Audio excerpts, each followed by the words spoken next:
A YouTube. Hey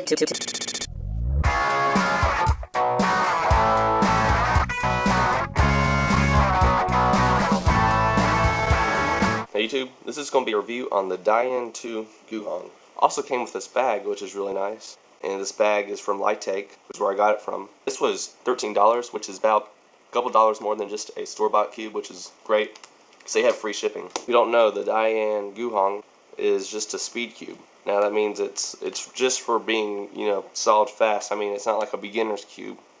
You wouldn't really learn how to solve it. I mean, you could learn how to solve the 3x3 on this, but more than likely you would buy this, knowing how to solve pretty quickly. And this greatly increases your times just because of how good it turns, and I'll get into that. Anyway, first thing you might notice is this is a stickerless cube. That means that the actual plastic itself is the color of the face. So we have the standard color scheme, which is the boy color scheme, which means blue, orange, yellow clockwise. So see, and then you have yellow opposite of white, orange opposite of red, and blue opposite of green. Now an interesting thing is, I've heard of some people getting these, and two sides are switched, which still gives it the American color scheme, but it's kind of like a mirror image, where it's not boy clockwise, but it's like yob, or, boy counterclockwise. But anyway, this turns phenomenally. This has not seen a drop of silicone, and I don't think it ever will. I don't want to put silicone in this cube, just because they have this new stuff you can put in here, and I think silicone might be kind of bad for a multicolored cube, might make it kind of dirty.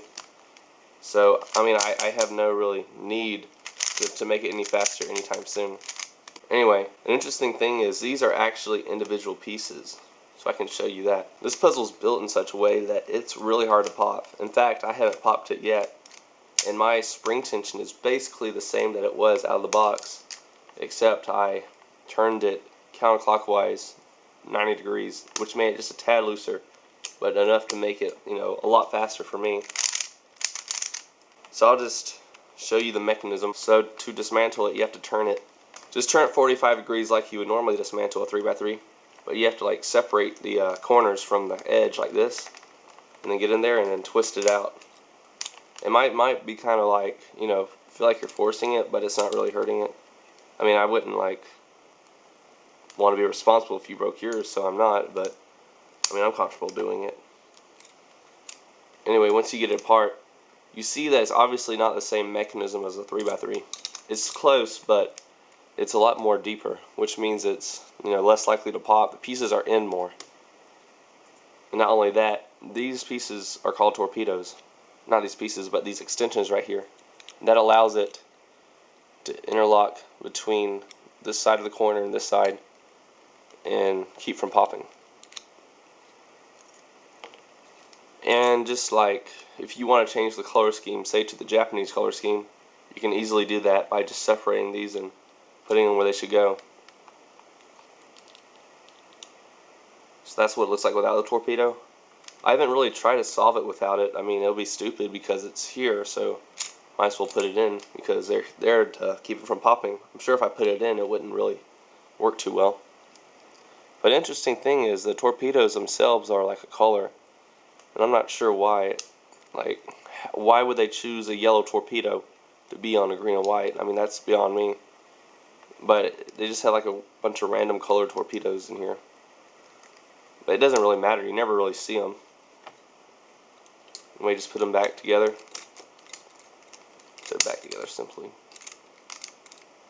Like this. Turn it 45 degrees like you did to take it out. You just push that in there, and it's a little tricky, but it's fine. I mean, it's good that it is, because the harder it is to get together, it's basically not going to pop that easily.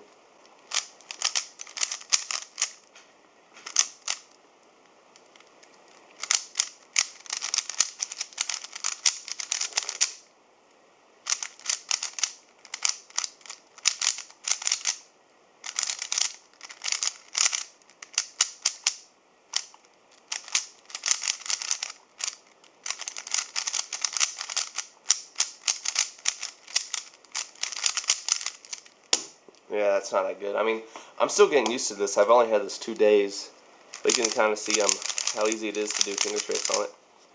And a lot of things I notice is sometimes you can accidentally twist one of these when you're solving it. I mean, I do a lot of strange finger tricks where after I get done doing something, I have to hit it with my thumb.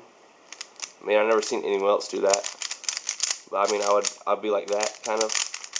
Sometimes I accidentally kind of twist it as I do that, which is not good because, for one thing, you're making your cube unsolvable, and another thing is you're going to get disqualified